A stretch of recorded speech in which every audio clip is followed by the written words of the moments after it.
مولا حسن میری غیرت کو گوارا نہیں کہ کتا بھوکا رہے اور میں پیٹ بھر لوں. وہ اور لوگ تھے. آج تو بھائی کا پیٹ بھی بھرا ہوا لوگ دیکھ نہیں سکتے, معاف کیجئے گا. اب تو معاملات یہ ہو گئے نا کہ کوئی مسلمان بھائی خوش کیسے ہے اس کے تجسس میں لگے رہتے ہیں کہ یہ اس کے پاس پیسے کہاں سے آئے. یہ نہیں کہ اللہ کا شکر ہے کہ میرے بھائی کے پاس پیسے آئے, یہ نہیں کہ اللہ کا شکر ہے کہ اس کا کام ہو گیا. تجسس میں لگے رہتے ہیں, جاسوسی میں لگے رہتے ہیں, یہ ایسا کیسے ہوا, یہ ایسا کیسے ہوا, یہ ایسا کیسے ہوا. ایسے لوگ کبھی کامیاب نہیں ہوتے. اگر کسی کو حسد ہو جائے, کسی سے جلن ہو جائے, علماء بیٹھے ہیں, آپ ان سے پوچھئے. شیخ سعدی نے کہا اے حاسد ضمیر مر جا, اس لیے کہ جلنے والے کو حسد کرنے والے کی دوا موت کے سوا کچھ نہیں. کوئی کسی سے حسد کرنے لگ جائے تو پھر سوائے موت کے دوا ہی کچھ نہیں ہے. اب اس سے محبت ہی نہیں ہے, اس کے اچھے کام میں بھی وہ نقص نکالنے کی کوشش کرتا ہے. خیر میں بات کو لمبی چوڑی نہیں کرنا چاہتا, گفتگو کو تیزی کے ساتھ ختم کرتا ہوں. بات یہ کر رہا تھا کہ جناب حضرت مولا حسن سے اس نے کہا حضور میرے دل کو گوارا نہیں ہوتا کہ یہ بھی تو اللہ کی مخلوق ہے, یہ بھوکی رہے اور میں پیٹ بھر لوں. میرے دل حضرت حسن کو, امام حسن کو وہ بات بڑی اچھی لگی. انہوں نے پوچھا ہے, کہا میرا نام فلاں ہے. کہا تو کس کا غلام ہے؟ کہا میں فلاں کا غلام ہوں. کہا یہ زمین کس کی ہے جس پہ تو بیٹھا ہے؟ کہا جس کا میں غلام ہوں اسی کی زمین ہے. حضرت مولا حسن نے اپنے سارے کام کو معطل کیا اور کہا ذرا ٹھہرو میں ابھی آتا ہوں. جو اس غلام کا مالک تھا اس کے پاس گئے. رسول اللہ کا شہزادہ جب اس کے یہاں پہنچا, ظاہر ہے اس کے بھاگ مقدر جگ گئے, وارے نیارے ہو گئے. جس حسن کو حضور اپنی پشت پر سوار کرتے ہو وہ حسن کسی کے گھر پہنچ جائے تو پھر اس کے مقدر کو تو جناب والا. اور جو سریہ بھی سلام کرنے لگتا ہے, اس نے کہا شہنشاہ کیسے آنا ہوا؟ کہا وہ زمین تیری ہے. کہاں میری ہے؟ کہا وہ غلام تیرا ہے. کہا ہاں وہ غلام میرا ہے. کہا وہ زمین کتنے میں بیچے گا اور وہ غلام کتنے میں بیچے گا؟ کہا اتنا اتنا لوں گا. فوراً غلام کی بھی رقم ادا کر دی, زمین کی بھی رقم ادا کر دی اور کہنے لگے اب یہ غلام میرا ہوا, یہ زمین میری ہوئی. کہا جی حضور زمین آپ کی ہوئی, غلام آپ کا ہوا. حضرت مولا حسن واپس پلٹے اور اس کتے کو روٹی کھلانے والے کے پاس کھڑے ہوئے. کہا تیرے مالک سے تجھے میں نے خرید لیا ہے اور جس زمین پر تو بیٹھا ہے یہ زمین بھی میں نے خرید لی ہے. اب سن, علی کا بیٹا تیرے اس عمل پر تجھے آزاد کرتا ہے اور یہ زمین تجھے نذرانہ پیش کرتا ہے. سبحان اللہ, اللہ اکبر, یا رسول اللہ. حضرت مولا حسن نے زمین بھی دے دی اور اس کو آزاد بھی کر دیا صرف کتے کو روٹی کھلانے پر. اچھا وہ بھی پہنچا ہوا تھا, اس نے پھر اس زمین میں یہ نہیں کہ میں پلاٹ خرید لیا ہے تو میں بڑا سا بنگلہ بناؤں گا, عالی شان شہنشاہ وقت بن کے گزاروں گا زندگی. نہیں, اس نے کہا حضور آپ نے خدا کے نام پر مجھے دی ہے, میں خدا کے نام پر تقسیم کرتا ہوں. مجھے آزاد کر دیا, زندگی پر آپ کا احسان رہے گا. میں دین کا کام کروں گا, آپ کے نانا کی دین کا کام کروں گا, لیکن یہ زمین مجھے نہیں چاہیے, میں اس کو کسی اور کام کے لیے وقف کر دیتا ہوں. خیر بات کتے کی آئی تو ادھر چلی گئی. بہت سے قصے ہیں کہ ہمارے بزرگوں نے جو واقعی اللہ والے ہیں انہوں نے کتوں کا بھی خیال رکھا. مولانا جلال الدین رومی راستے سے جا رہے ہیں, گلی اتنی سکڑی ہے کہ کتا سو رہا ہے. کتا سو رہا ہے, یہ والا کتا جو ادھر ادھر پھرتا رہتا ہے وہ سو رہا ہے. حضرت عارف رومی کا وہاں سے گزر ہوا, مریدین نے کہا کتے کو لات مار کے بھگا دیتے ہیں, راستہ چھوٹا ہے, اگر کتا اٹھے گا نہیں تو آپ جا نہیں سکیں گے. آپ کو معلوم ہے اس عارف باللہ نے فوراً وہیں اپنا پڑاؤ ڈال دیا اور اپنے مریدوں سے کہا ٹھہر جاؤ, جب کتا سو کے اٹھ جائے گا تو ہم اس گلی سے گزریں گے. سبحان اللہ, کیا لوگ تھے یار, حیرت کی بات. آج لوگوں کو انسانوں کی دلوں کی پرواہ نہیں ہے, آج لوگوں کو بزرگوں کی پرواہ نہیں ہے. آج لوگ داڑھی کی سفیدی اور بال کی سفیدی کا خیال نہیں رکھتے. حالانکہ حضور نے اسپیشل طور پر فرمایا ہے کہ جن کی بال داڑھی سفید ہو جائے ان کا اسپیشل خیال رکھنے کا حکم اسلام میں آیا ہے. مگر المیہ یہ ہے, رونے کا مقام یہ ہے کہ آج انسانوں کے دلوں کا خیال نہیں رکھا جاتا, اللہ والوں نے کتوں کے دلوں کا بھی خیال رکھا ہے جناب، لوگ آسان سمجھتے ہیں مسلمان ہونا، ہے شہادت کہے الفت میں قدم رکھنا، لوگ آسان سمجھتے ہیں مسلمان ہونا۔ صرف پگڑی باندھ لینے سے کسی پر دین ناز نہیں کرتا، بلکہ جناب دل میں مصطفیٰ بستے ہو اور دل میں حضور کے طریقے ہوں تو پھر انسان ترقی کی منزلوں کو چلتا ہے۔ منزل عشق میں تسلیم و رضا مشکل ہے، جن کے رتبے ہیں سوا ان کو سوا مشکل ہے۔ لوگ نفل روزے توڑ دیا کرتے تھے کہ کہیں بندے کا دل نہ ٹوٹ جائے، اور یہاں جان بوجھ کر دلوں کو توڑا جا رہا ہے، اور پھر بندہ سوچتا ہے مجھے ایویں ترقیاں مل جائیں گی۔ خیر، میں نے بات کرنی ہے علم پر، اور بات کو تیزی سے ختم کرنا ہے۔ کتا یہ بھی ہے، کتا وہ بھی ہے، بات سمجھ آ رہی ہے نا آپ کو؟ مگر کیا وجہ ہے کہ اس کو وقت دیا جاتا ہے، اس کو وقت نہیں دیا جاتا؟ اس کے لیے فیسیلیٹیز کا انتظام کیا جاتا ہے، اس کے لیے کچھ نہیں۔ تو ایک جواب ہے، فقط ایک جواب، اس لیے کہ وہ سکھایا ہوا کتا اور یہ جاہل کتا۔ بات سمجھ آ رہی ہے آپ کو؟ اب اس سے آسان سے میں کیا سمجھاؤں؟ کتا اگر سکھا دیا جائے، سنیے، کتا اگر سکھا دیا جائے تو پھر وہ سینا کا اسپیشل جوان کی حیثیت رکھتا ہے کہ بھائی اس کو جب سکھا دیا جاتا ہے تو وہ سونگ کے بتا دیتا ہے بم کہاں رکھا ہے، وہ سونگ کے بتا دیتا ہے کہ کہاں جناب والا کس طرف سے بم کی بو آ رہی ہے، اور وہ اس طرف جا کر بتاتا ہے۔ سکھایا ہوا کتا بتا دیتا ہے کہ بارود کہاں ہے اور اپنے مالک کو وہاں تک لے کر جاتا ہے۔ کیا چیز تھی جس نے اسے عالی بنایا؟ وہ چیز علم ہے کہ نہیں ہے؟ اس کو پتا نہیں بم کہاں ہے، اچھائی کیا ہے، برائی کیا ہے۔ جانور وہ بھی ہے مگر سکھایا ہوا۔ گھنٹیالہ والو، کتا اگر سکھا دیا جائے تو اس کی قدر بڑھ جاتی ہے، اور انسان اگر علم پڑھ لے تو پھر اس کی قدر کا کوئی اندازہ کر سکتا ہے۔ اور پھر مسلمان اگر علم حاصل کر لے تو پھر اس کی اختیارات کا کوئی اندازہ کر سکتا ہے۔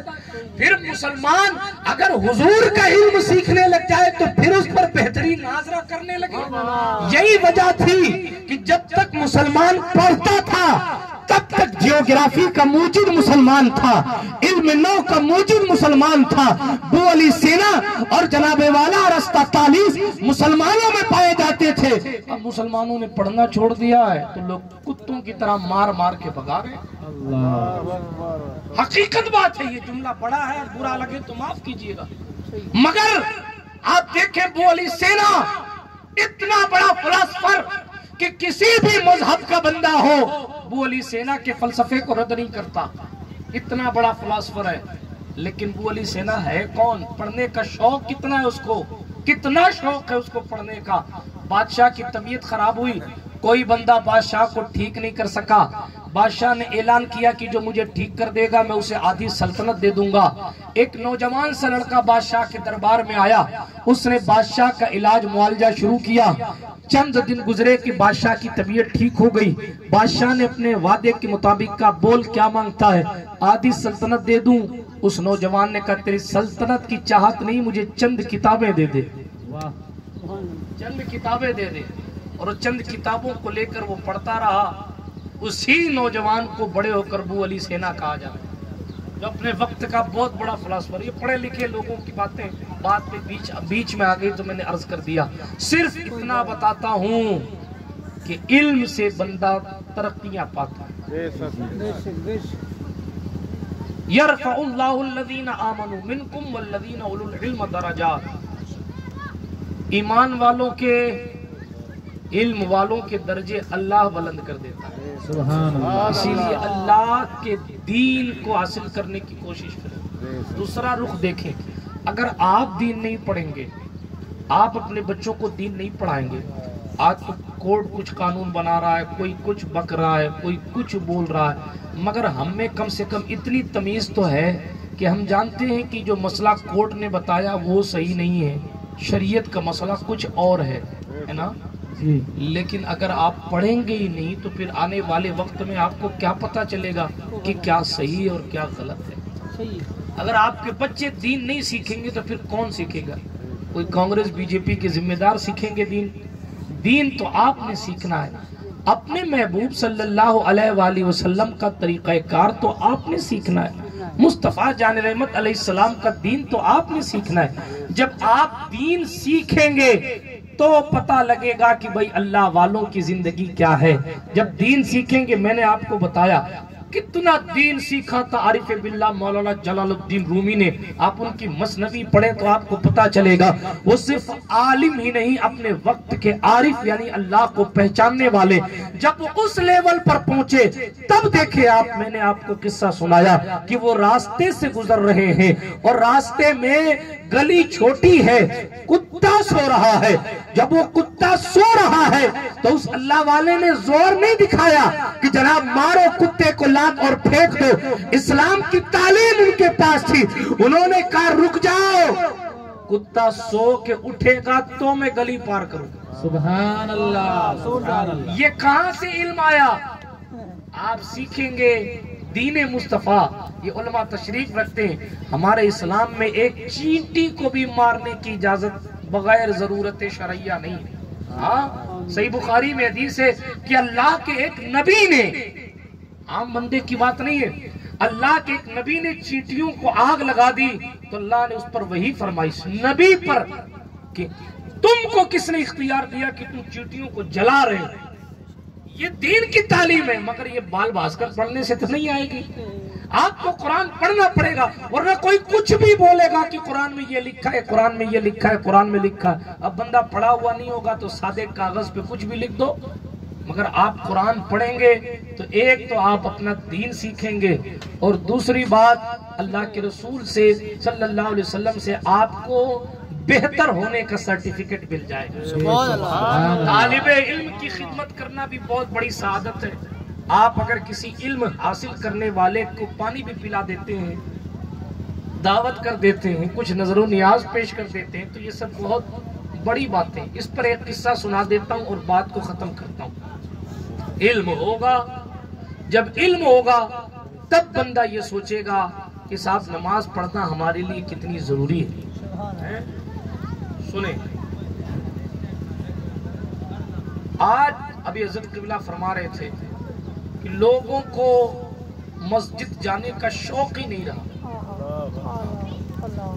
جب تک گاڑا چلتا رہتا ہے تب تک چلتا رہتا ہے، لیکن جب پریشانی آتی ہے تب بندے کو خدا یاد آتا ہے۔ ایسے بھی آدمی آتا الا ماشاءاللہ۔ آپ کو معلوم نہیں، سن لیجئے، اگر نہ معلوم ہو تو سن لیجئے، اور معلوم ہو تو عمل کیجئے۔ ایک وقت کی نماز چھوڑ دینے کے بدلے اسلام کے قانون کے مطابق 6400 سال جہنم میں جلنا پڑے گا۔ ایک وقت کی نماز، ایک وقت کی، ایک زندگی کی نہیں کہہ رہا، ایک ہفتے کی نہیں کہہ رہا، ایک دن کی نہیں کہہ رہا، ایک وقت کی نماز۔ فرمایا گیا جو بے نمازی ہوتا ہے اس کے چہرے سے مومنوں کی نشانیاں چھین لی جاتی ہیں۔ جو بے نمازی ہوتا ہے اللہ اس کے رزق میں تنگی کر دیتا ہے۔ جو بے نمازی ہوتا ہے جناب اس کے لیے بڑی مصیبتیں ہیں۔ ایک بڑی مصیبت یہ ہے، باتیں تو بہت کچھ کی جا سکتی ہیں مگر ایک بڑی مصیبت اس کے لیے یہ ہے کہ جب اس کی سانسیں اکھڑ رہی ہوں گی نا نزا کے عالم میں، اس وقت اس کو بہت سخت پیاس لگے گی اور اتنی شدت کی پیاس ہوگی کہ اگر 7 سمندر کا پانی بھی اسے پلا دیا جائے تو اس کی پیاس بجھے گی نہیں۔ یہ بے نمازی کا معاملہ ہے۔ بلکہ حضور غریب نواز یہاں تک فرماتے ہیں جہنم میں ایک وادی ہے، اس وادی میں بڑی شدت اور بڑی گرمی ہے، اور اس وادی میں اتنی گرمی ہے، میں کئی جگہ یہ روایت پڑھ چکا ہوں، پھر پڑھ دیتا ہوں۔ اتنی گرمی ہے اس وادی میں کہ اگر جہنم کی اس وادی کا ایک قطرہ اگر پھینک دیا جائے نا دنیا میں تو دنیا میں جتنا پانی ہے وہ سب سوکھ جائے گا۔ اتنی گرمی ہے اس ایک قطرے میں، اور فرمایا کہ اللہ اکبر، اس نے جان بوجھ کر نماز چھوڑنے والوں کو اس پہ ڈالا جائے۔ اسی لیے نمازوں کی پابندی کریں، ٹھیک ہے نا؟ نمازوں کی پابندی انشاءاللہ۔ اگر نماز بندہ نہیں پڑھتا، امام غزالی نے مکاشفۃ القلوب میں لکھا ہے کہ ایمان والا جب نماز نہیں پڑھتا ہے اس کا معاملہ یہ ہے کہ نیک لوگوں کی دعا بھی اس کے حق میں قبول نہیں ہوتی۔ حضرت دعا کریں، میں دعا کروں، امام صاحب دعا کریں، مولانا رفیق صاحب دعا کریں، آپ کے ساتھ قبول کیوں نہیں ہو رہی؟ صرف ادھر ہی نہ دیکھیے، ادھر بھی دیکھیے۔ فرمایا جو شخص بے نمازی ہے، نیک بندہ بھی اگر دعا کرے، نیک بندہ بھی، تو بھی بے نمازی کے حق میں وہ دعا قبول نہیں۔ اللہ، سوچنے کی بات۔ اسی لیے اپنے رب کو سجدہ کرنے کا تصور پیدا کریں۔ تمام مشکلیں آسان کرنے والی ذات وہی ہے۔ جہاں سارے راستے بند ہو جاتے ہیں وہاں راستہ کھولنے والی ذات وہی۔ آپ نے نہیں سنا ایک غریب تھا، اس کو اپنی بیٹی کی شادی کرنی تھی، اپنی بیٹی کی شادی کرنی تھی تو جناب والا وہ بڑا بے قرار اور پریشان، اور سبب کوئی نظر اس کو نہیں آ رہا تھا کہ یہاں سے پیسے آ جائیں گے اور بیٹی کے ہاتھ پیلے ہو جائیں گے۔ نتیجتاً دوسری طرف یہ ہوا کہ ایک سیٹھ صاحب تھے، ان کو اپنے بستر پر نیند نہیں آ رہی تھی، اپنے بستر پر دوسری طرف نیند نہیں آ رہی تھی، ادھر نیند نہیں آ رہی تھی تو وہ اپنے بستر پر ادھر ادھر ہو رہے تھے۔ جب ان کو نیند نہیں آ رہی تھی تو ان کے دل نے خیال کیا چلو مسجد